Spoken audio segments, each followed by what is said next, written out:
combine, and most often you'll see guys who don't go are the ones who get picked up. So yeah, like a day like today, just go out and do my very best and send the film around, and that's the best way to get an opportunity because a lot of, like, for example, Sam, when he played here, was one of the best punters in the country. You guys know Sam Cook, and was not invited to the combine and didn't go to any of the Senior Bowl, Shrine Bowl like other guys did. But then he came out here and had a good pro day, and he was the first guy drafted. So I obviously wasn't invited to any of those things, but just hearing stories like that, I trained real hard, and I feel like I had a good day today. So that's kind of the best way to for a punter to go about the process, I think, is just train as hard as you can and go with the ebbs and flows because there's a lot of things that a lot of lists that come out, and you might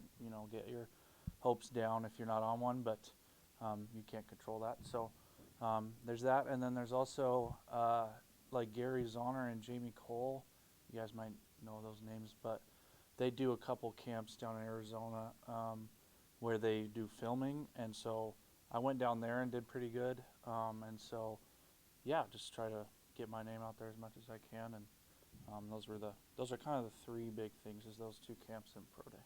I know you've always studied not just booming, but the directional stuff and hang time. Yeah. I mean, how much does that play into it, where you're a Yeah. guy who I think has shown that you can do those things? Yeah, I would say the best thing I did at my time here was just my direction.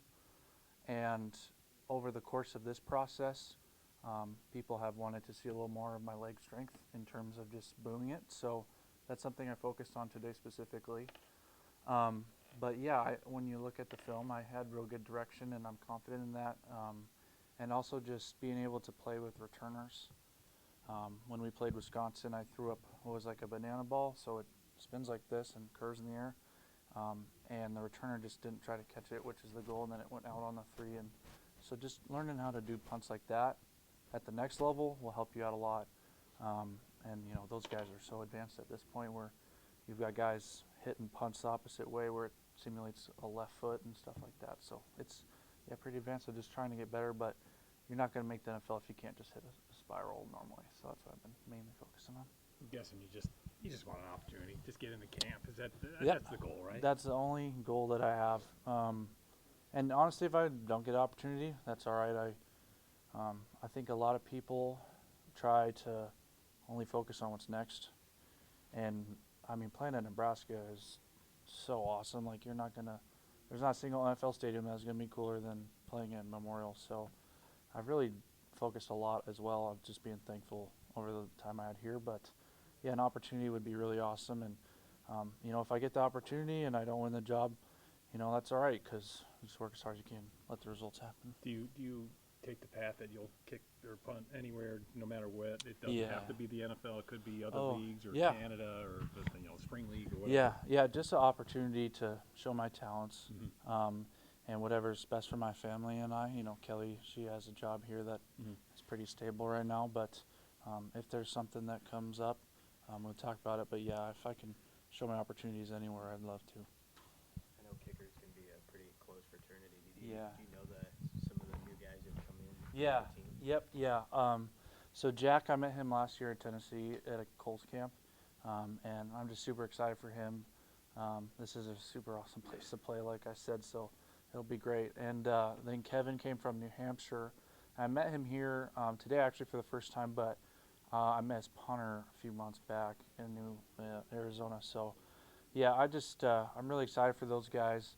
I think by far the biggest thing for the specialists here is having Brett full time now. He came about the Colorado week last year, but he knows so much about kicking.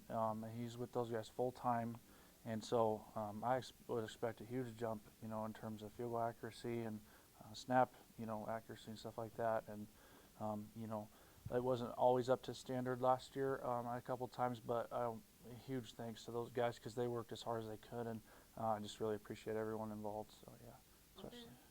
No, just Brett. Yeah, he's really good. Other than the camp that you went to in Arizona, where have you been spending your time? Here, so I'm in 6 classes this spring here.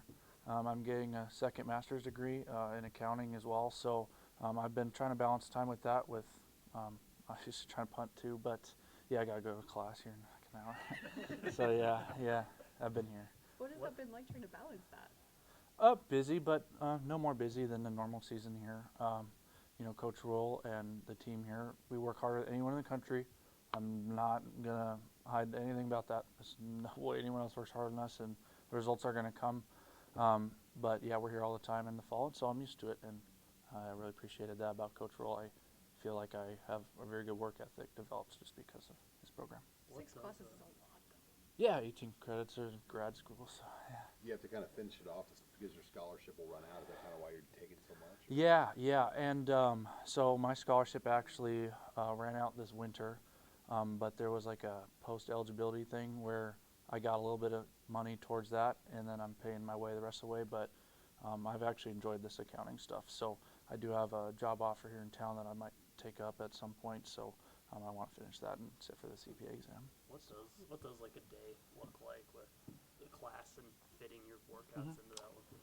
Yeah, so I've a lot of my classes they're like a 8-week class, so they're 3 hours long, and so I go like 9:30 to 12:30, do a little bit of homework, and then I have a 1-hour class 2 to 3:15, and then go home, and then like sometimes our tests are like 6:30 to 9:30 at night, so that's not too fun, but yeah, I started in winter session with a 2-week or 3-week class, and that one's done, and then our first 8-week session just finished before spring break, and now our second 8-week session started this morning, and had to talk to the professor because I missed the first class, so it's not good.